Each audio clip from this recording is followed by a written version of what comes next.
As you can see from the set around us, Monarch have some pretty fun toys.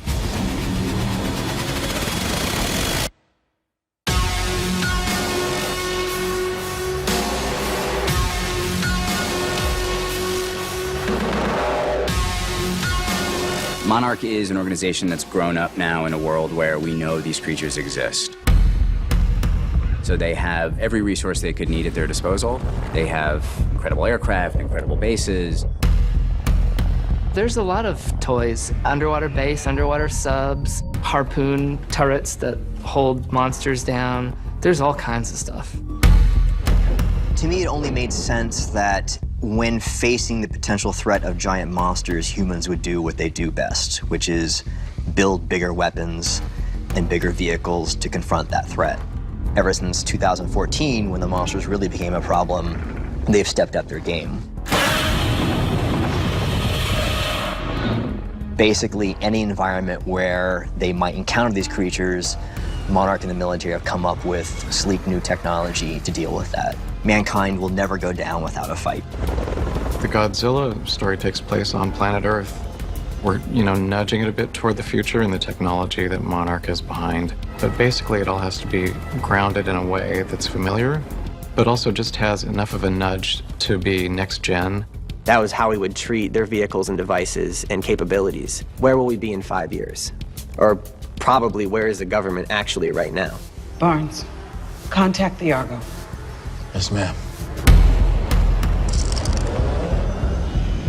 The Argo was meant to be something that felt like we could have and would have constructed to deal with giant monsters, something that could get from point A to point B using supersonic technology, that could launch Ospreys or other vehicles if it had to.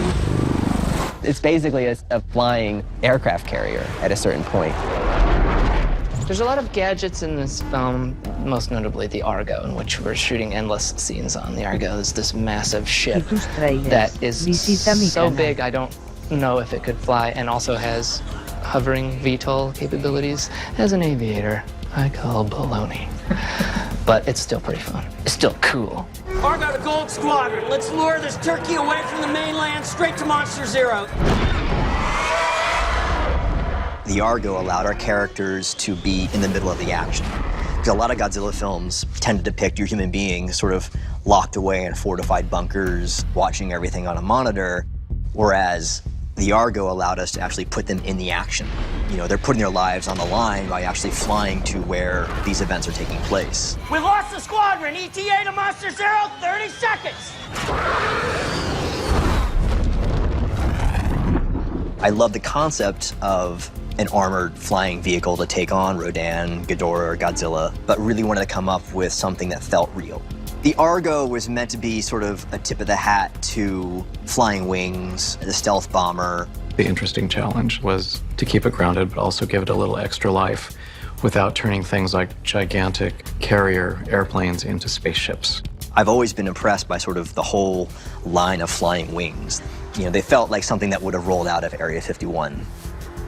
From reverse engineering alien technology, maybe. At the center of our story is this instrument called the Orca, which Emma has created, which is a vehicle for communication with these creatures. Emma has always believed that there should be a way to communicate through the bioacoustics, to sort of DJ music into these monsters' life, to be able to control them. The Orca is a device which was created to communicate with whales and dolphins, specifically to keep whales and dolphins away from shorelines. It's an example of technology which is created with the intent to better understand the creatures, but which certain characters then corrupt to potentially weaponize. Creating a device that creates these huge sounds that can travel all the way around the world, and it's something that we can't actually hear, like a dog whistle. How do you bring that to cinematic life? It's a big task.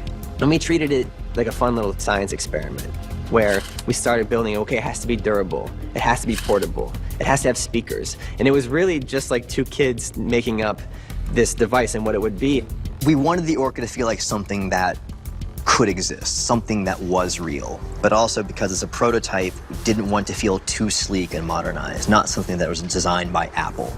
But it was a joint effort between our prop designers and also our graphic designers because the interface for the device had to feel realistic. This is something that generates sonic waves, but is also capable of listening and translating the biosonar of the creatures themselves. Dr. Serizawa, Colonel Foster, we have been developing a prototype for a new weapon, an oxygen destroyer, designed to exterminate all life forms within a 2-mile radius. The oxygen destroyer has its roots in the original 54 film. In that movie, it's the plot device that is used to eventually kill Godzilla. With any luck, it will kill these things, and this nightmare will finally be over. It just seemed like a ripe opportunity to sort of reintroduce the oxygen destroyer in this movie. 10, 9. It seemed to make sense that the military would be secretly working on a weapon, even something that Monarch wasn't aware of at the time. The intent of it really was to show the stupidity of human interference. It comes into the film at a key point when Godzilla and Ghidorah are fighting under the ocean. And Godzilla has torn off one of Ghidorah's heads. If Godzilla was allowed to continue what he was doing, he probably would have won. Humans, again, as we tend to do, refuse to allow nature to do its thing.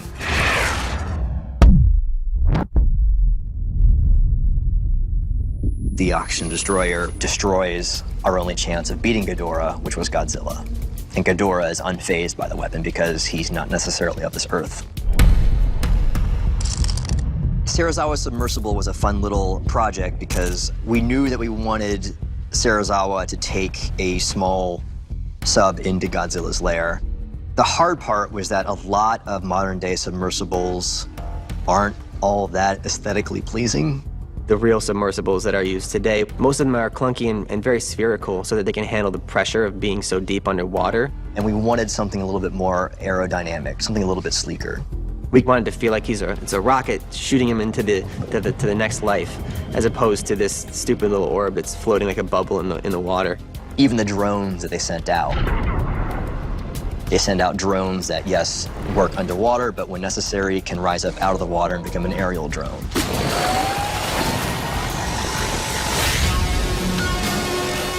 I do like the idea that humans, when necessary, will rally, will work together and come up with technologies that will help us adapt to different situations.